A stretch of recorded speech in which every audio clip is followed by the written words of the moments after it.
जिस तरह के देश के हालात हैं, जो भारतीय जनता पार्टी 2014 में अपना मैनिफेस्टो लेकर के आए थे और 2019 का जो उनका मैनिफेस्टो था, भारतीय जनता पार्टी को पीछे मुड़ के देखना चाहिए कि 2 बार के मैनिफेस्टो में कितना उन्होंने जनता के लिए काम किया है।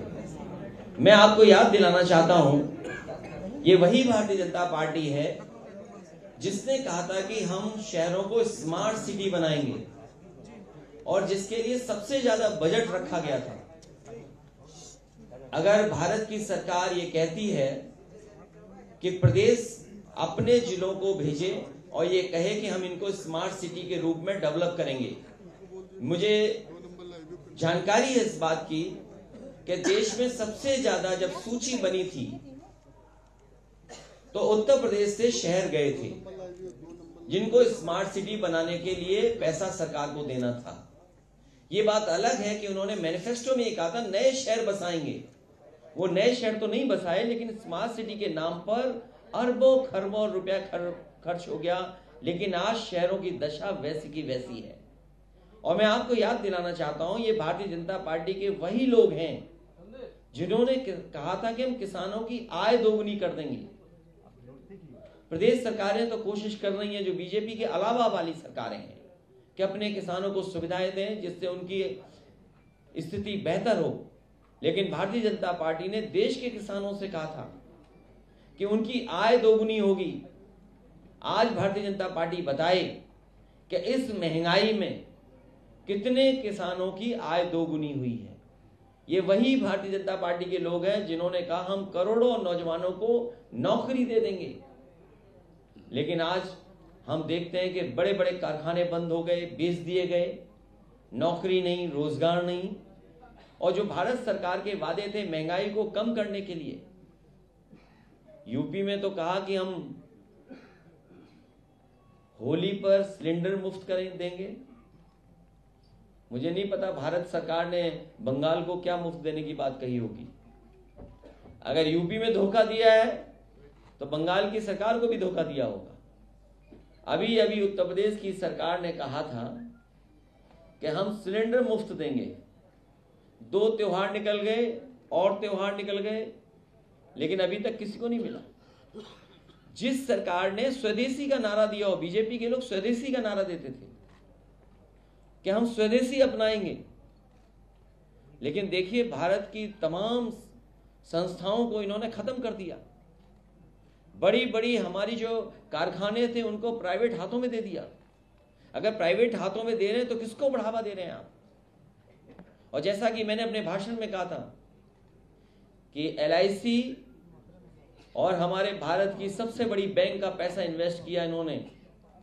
अगर उत्तर प्रदेश की सरकार कार्रवाई कर सकती, बीजेपी के लोग कार्रवाई कर सकते हैं वहां पर अधिकारियों पर, और उस समय जिन्होंने फैसला लिया था उन पर, तो आखिरकार जो भारत सरकार की बैंकों का पैसा डूबा है, सरकार का पैसा डूबा, LIC का पैसा डूबा, उन अधिकारियों के खिलाफ कार्रवाई क्यों नहीं कर रहे हैं आज?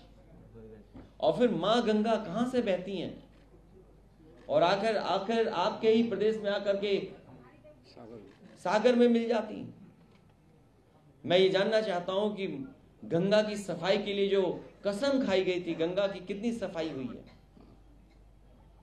यूपी में तो कहीं गंगा को साफ नहीं किया, बिहार में साफ नहीं किया, झारखंड में साफ नहीं किया, बंगाल में आप जानते होंगे कितनी साफ नहीं होंगी।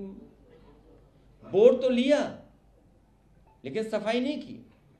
और फिर जब इन सवालों के जवाब नहीं है इनके पास, तो फिर धार्मिक रास्ता अपनाते हैं, धार्मिक नफरत फैलाते हैं। इसलिए मुझे उम्मीद है कि जिस तरीके से 2 मैनिफेस्टोज में इन्होंने झूठ बोला है, जनता जान गई है, जाग गई है। इस बार भारतीय जनता पार्टी का सफाया दिल्ली से होगा। राहुल गांधी के विषय में जो इस समय कंट्रोवर्सी चल रही है, अखिलेश जी, राहुल गांधी के विषय में जो कंट्रोवर्सी चल रही है उनको कहने नहीं दिया जा रहा है। इसमें देखिए, कांग्रेस पार्टी के नेता ने क्या विदेश में कहा है, भारतीय जनता पार्टी को कम से कम अपने उत्तर प्रदेश के मुख्यमंत्री जी ने जो सदन में कहा, इंग्लैंड की प्रधानमंत्री का भाषण जो अंग्रेजी में था, उसका हिंदी में अनुवाद कर करके उन्होंने समाजवाद के खिलाफ बोला। समाजवाद कोई केवल समाजवादी पार्टी के लिए नहीं है, ये हमारे संविधान में प्रियम्बल में है सोशलिज्म, कि सोशलिस्ट वे से हम डेवलप करेंगे देश को। तो आप अपने मुख्यमंत्री को तो कुछ नहीं कह रहे हैं, क्योंकि भारतीय जनता पार्टी को फेस नहीं करना है सदन। जब सदन चलेगा तो सवाल पूछे जाएंगे और सवालों का जवाब भारतीय जनता पार्टी के पास नहीं है, इसलिए सदन नहीं चल रहा है। मुख्यमंत्री ममता बनर्जी के साथ आपकी आज बैठक है, यहाँ जो राष्ट्रीय स्तर की राजनीति है उसमें कांग्रेस के साथ तृणमूल साथ नहीं दिख रही है, आपका क्या इस पर? समाजवादी पार्टी ने हमेशा और पहले भी साथ दिया था और फिर साथ देंगे। नहीं कांग्रेस का नहीं कांग्रेस है ना, दीदी के साथ देंगे। दीदी का साथ देंगे पश्चिम बंगाल में जी। और राष्ट्रीय स्तर पर कांग्रेस के साथ आपका क्या स्टैंड है, क्योंकि तृणमूल उनके साथ नहीं चल रही है? अभी तो हमारा भी वही स्टैंड है कि अभी हमारी दूरी बराबर है दोनों से। अभी आप तमिलनाडु गए थे, उसके बाद आज आप कोलकाता, आपके लगातार नेशनल लेवल पे प्रोग्राम चल रहे हैं, तो थर्ड फ्रंट की क्या होता है, क्या फॉर्मेशन? मुझे उम्मीद है कि किसी न किसी रूप में, उसको फ्रंट बोलिए, गठबंधन बोलिए या अलायंस बोलिए, मुझे उम्मीद है कि चुनाव से पहले आपको दिखाई देगा। और देश में परिवर्तन सभी चाहते हैं, क्योंकि देश का जितना नुकसान भारतीय जनता पार्टी ने किया, इतना कभी किसी दल ने नुकसान नहीं किया होगा। तो त्रिकोण बन रहा है, आप कह रहे हैं कि राजनीति में राष्ट्रीय स्तर पर त्रिकोण बन रहा है, जिसमें एक थर्ड फ्रंट अलग होगा, कांग्रेस का अलग होगा। देखिए, ये बात अभी कैसे मैं क्या कहूं। अब कांग्रेस की स्थिति यूपी में क्या है, आपसे बेहतर कौन जानेगा। हम न बताएं, उसके बाद भी आपको पता है। ये अभी तय नहीं किया जा सकता है, लेकिन हमें उम्मीद है कि सब लोग मिलकर के उसका रास्ता निकालेंगे।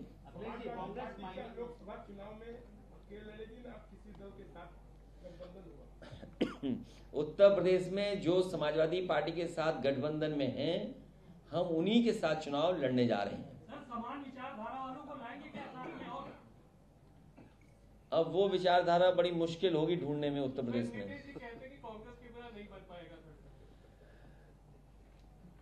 अगर आप प्रदेश देखें तो ज्यादा सांसद वही चुन करके आएंगे, जीत करके आएंगे, जो न कांग्रेस के साथ है न बीजेपी के साथ है।